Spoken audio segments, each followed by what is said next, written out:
قصة الحجام والنصيب، كيف بدلات القسمة حياة رجل بسيط. قصة مغربية شعبية تحكي عن حجام بسيط كيكتشف أن النصيب الحقيقي ماشي في المال، بل في الرضا والحكمة والصحبة الطيبة. في واحد الزمان بعيد، في مدينة صغيرة في المغرب، كان كاين راجل معروف في الحومة ديالو بالحرفة ديال الحجام. الناس كيعرفوه باسم الحجام العربي. كان رجل بسيط طيب القلب وكيظلم حد، ولكن كان ديما كيتشكى من النصيب والقدر، وكيقول: اش درت انا يا ربي باش نبقى حجام طول حياتي؟ ما كانش عارف العربي بان النصيب راه ما كيعطي غير الخير، لكن كيجي في الوقت المناسب. العربي كان خدام كل نهار، ولكن الدخل ديالو قليل بزاف. واحد النهار جا عنده راجل غني باش يحلق، وبدا يهضر معاه ويقارن بين حياته وحياة العربي. قال ليه: اش كتسنى من هاد الدنيا؟ الحجامة ما غاديش تغنيك. ابتسم العربي وقال: هذه هي القسمة ديالي يا مولاي، لكن صعيب قبلها بلا حنين في القلب. من ذاك النهار ولا العربي كيحس بمرار، كيدعي كل ليلة باش ربي يبدل حظو. واحد الليلة العربي ما قدرش ينعس، خرج للسطح ورفع يديه للسما وقال: يا ربي غير وريني فين كاين النصيب ديالي، ما بغيت لا ذهب لا مال، غير نعرف واش مازال مكتوب لي شي خير. ديك اللحظة طاح عليه النعاس، وشاف في الحلم رجل كبير عليه نور. قال ليه: غدا مع الفجر خرج من دارك ومشي في الطريق اللي غادي تلقى فيها اول واحد يعطيك خبزة، هذيك هي بداية النصيب ديالك. باش فاق الصباح قرر العربي يمشي بلا تردد.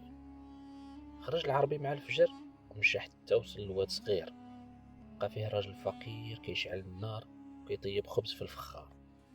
قرب ليه العربي والراجل عطاه خبزة بلا ما يسول. تفكر العربي الحلم، قال في خاطرو: يمكن هذا هو النصيب. جلس معاه وكل واحد بدا يحكي قصته. الراجل قال ليه بأنه ما كيعرفش والديه، وأنه عايش بوحده في الطبيعة وكيعيش على القناعة. العربي عجبو تواضع الرجل، قال مع راسو: يمكن النصيب ماشي في المال، يمكن في الناس الزوينين اللي كيعطيك القدر باش تتعلم منهم.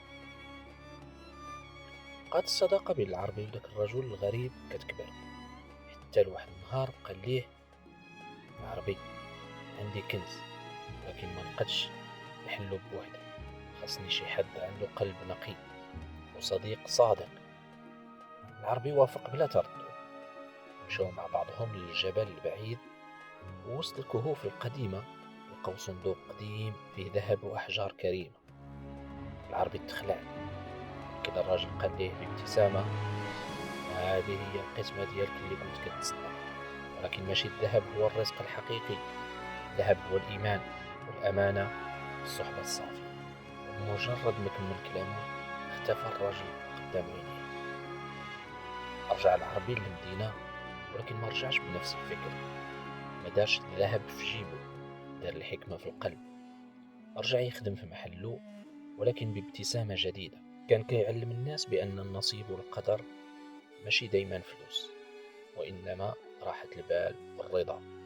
من ذاك النهار ولا الحجام العربي محبوب في المدينة، والناس كيجيو يسمعوا حكايته اللي سماها: النصيب ما كيتشراش، النصيب كيتعاش. وهكا العربي فهم بأن الدنيا ما كنقيسوهاش بالمال، ولكن بالنية.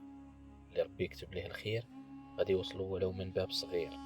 وقصته ولات عبرة لكل من كيشوف أن النصيب والقدر غير من زاوية واحدة، بلا ما يشوف جمال الرحلة اللي كتوصلوا ليه. العبرة من القصة أن النصيب والقدر ماشي صدفة، النصيب هو وعد ربي بحياتك.